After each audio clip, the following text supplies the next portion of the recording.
Welcome to this news roundup of the week for today, the 1st of December 2023. Well, this week, shocking revelations came out to identify the names of the royal family who were claimed to have commented on the possible skin colour of Meghan's baby. And more politicians and other figures gave their take on who was to blame for all the mistakes made on COVID-19 in the UK. And in the US, two men who almost certainly won't be candidate for President of the United States took part in a presidential-style debate. Since I try to cover actual news here, we won't be talking about any of those things. At the time of shooting this video, Israeli strikes on Hamas positions in Gaza have now been reinstated after the period of pauses for hostage releases. Israel said that Hamas had decided to terminate the pause by failing to release all women taken hostage on October the 7th. It also admitted its fighters had carried out a terrorist attack in Jerusalem, killing 3 people. And Israeli spokesman said this: "Having chosen to hold on to our women, Hamas will now take the mother of all thumpings." Slightly weird turn of phrase for a process so ugly and destructive, even if you feel it to be fully necessary. Hamas, of course, responded by blaming Israel, saying that it had rejected offers of hostage releases.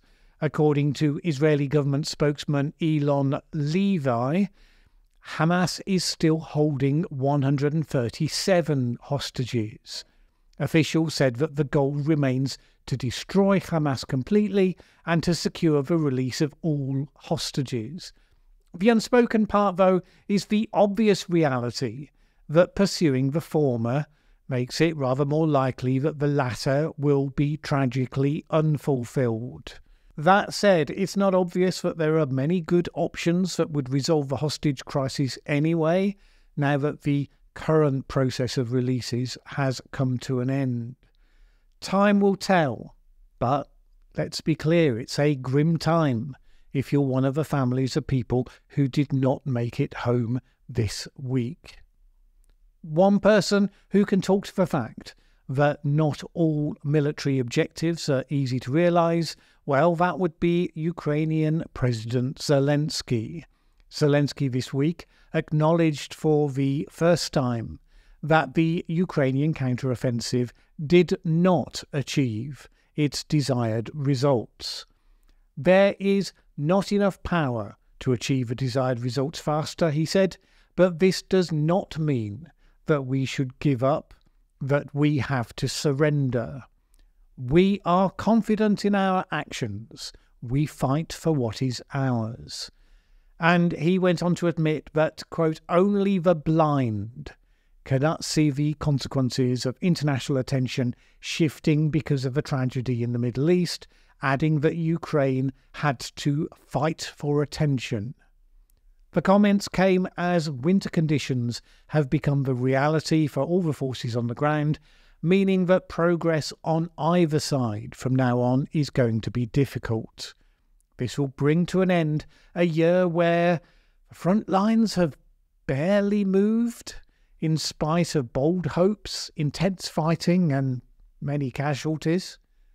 And indeed, Ukraine has struggled to remain a key point of focus, even if you don't take into account the Middle East war. So this week, for instance, a lot of eyes turned instead to the United Arab Emirates.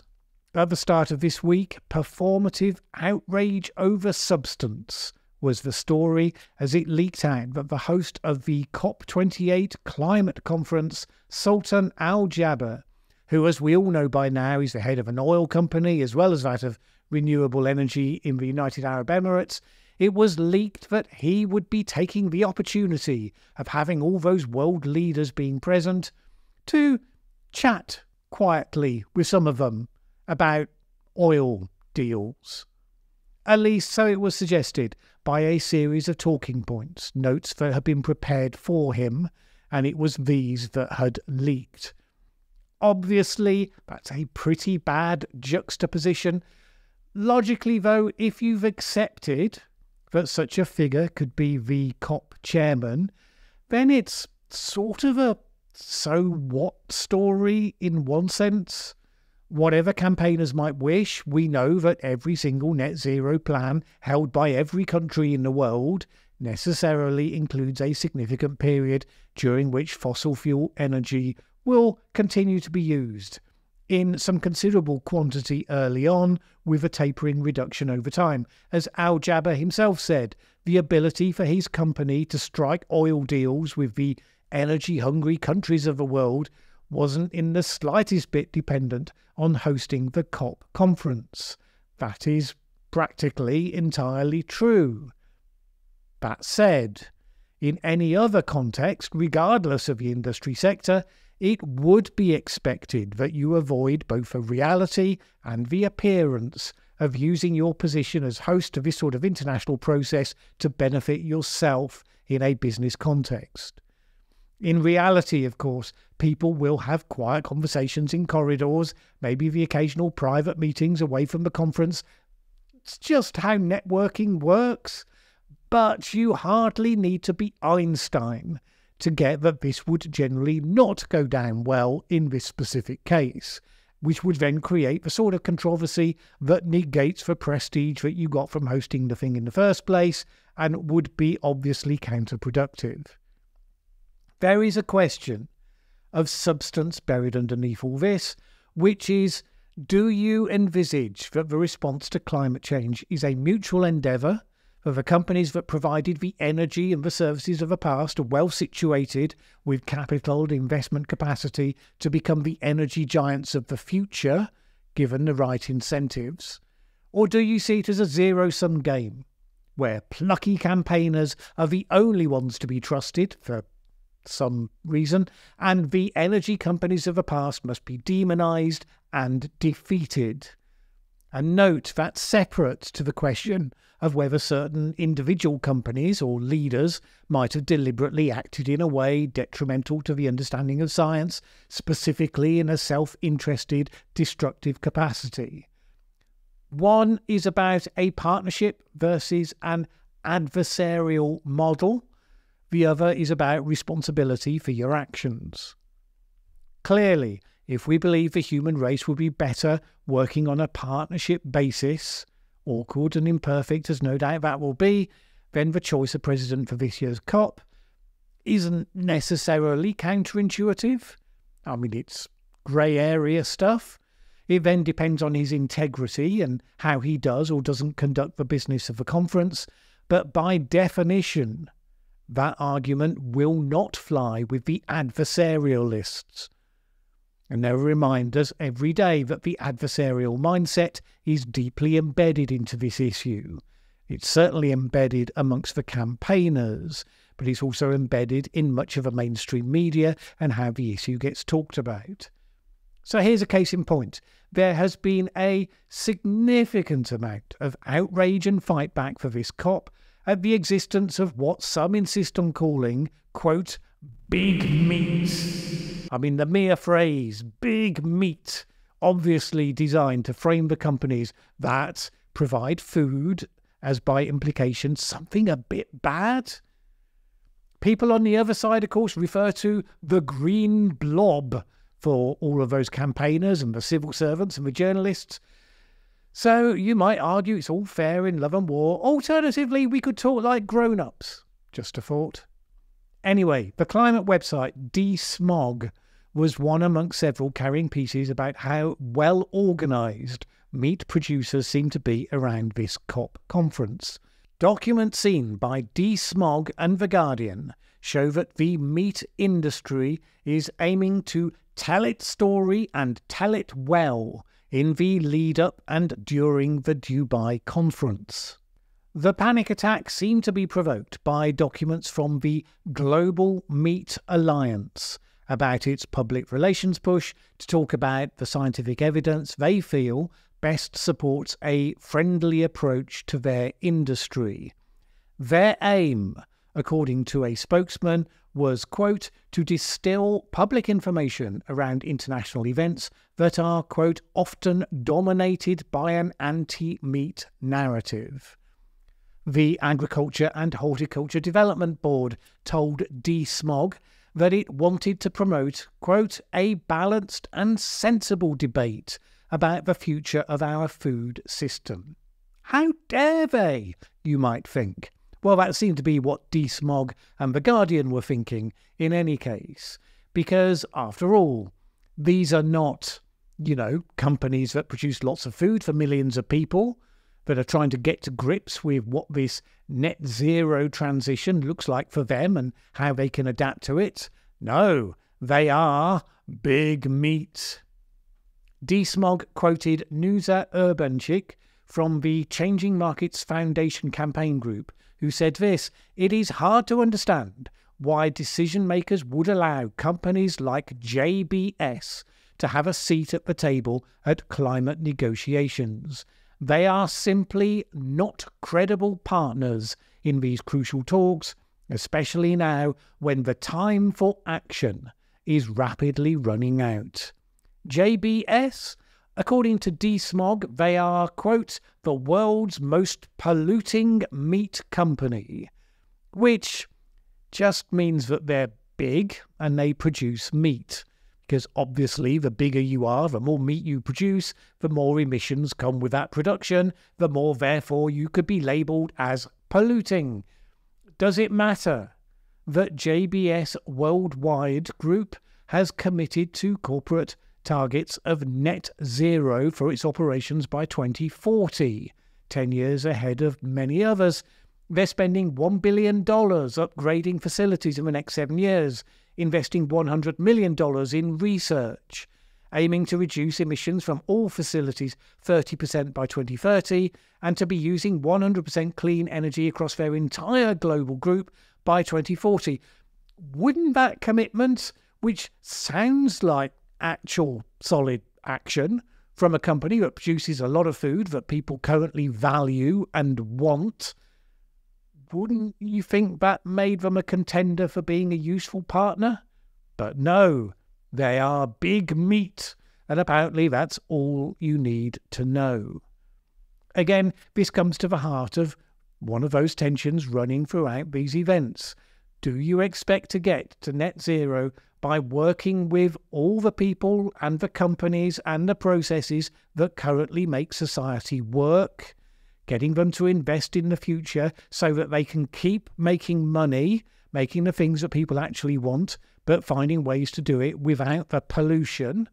Or will you only settle for a utopia where you defeat all the big companies, they die in a ditch like a dog, and somehow magically we get world-scale alternative systems made up of bicycling vegan unicorns or something? As I mentioned recently, in the last couple of years, people worldwide have been moving away, not towards, plant-based meat alternatives. So the question is whether a forum like this is designed to deal with the world the way that it is, or rather as some people would like it to be.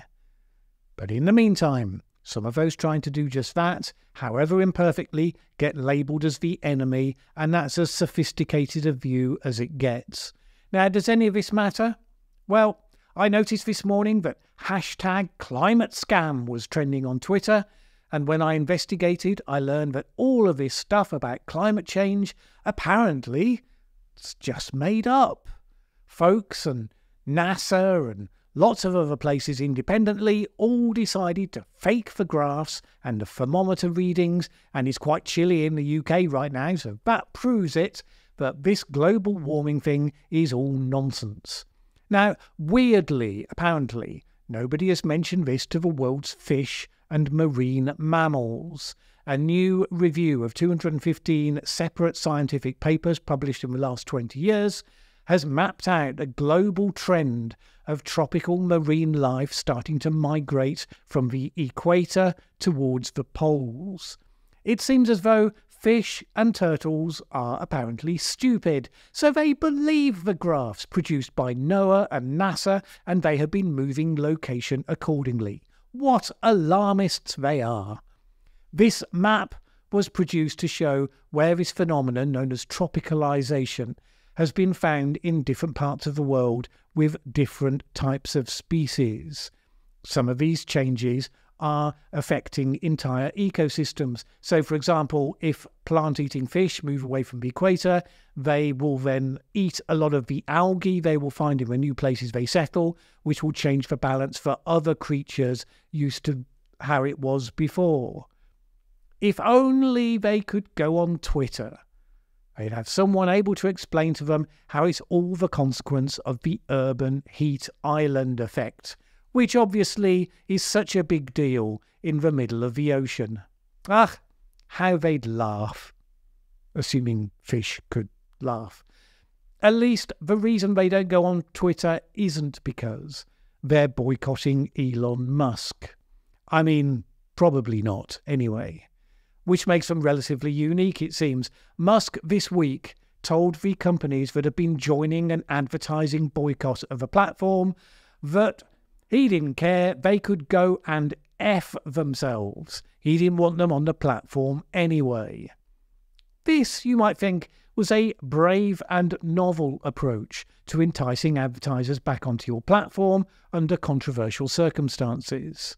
On the one hand, Musk feels he has cause to be aggrieved because an initial tranche of advertisers first abandoned ship following a targeted political campaign by left-wing activist groups.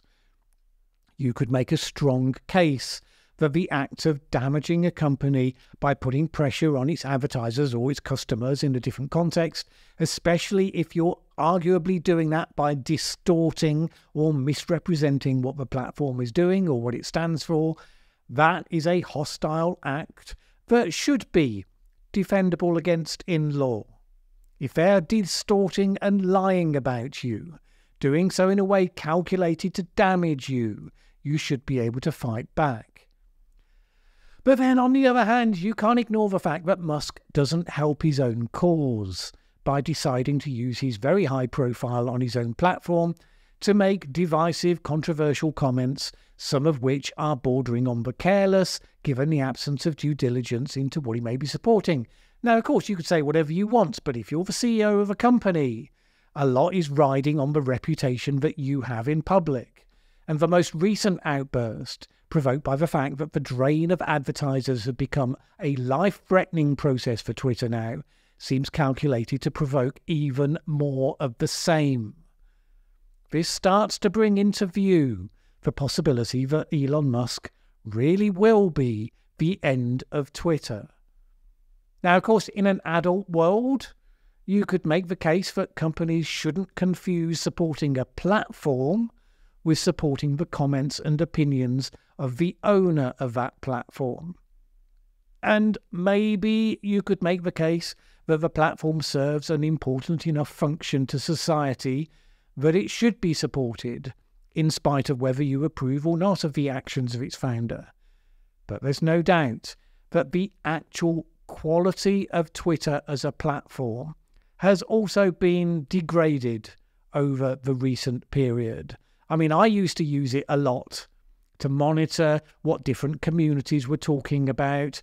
The ease with which I was able to do so has been increasingly and deliberately hampered in recent months, to the point where I now use it a lot less than I did, just because it's less useful.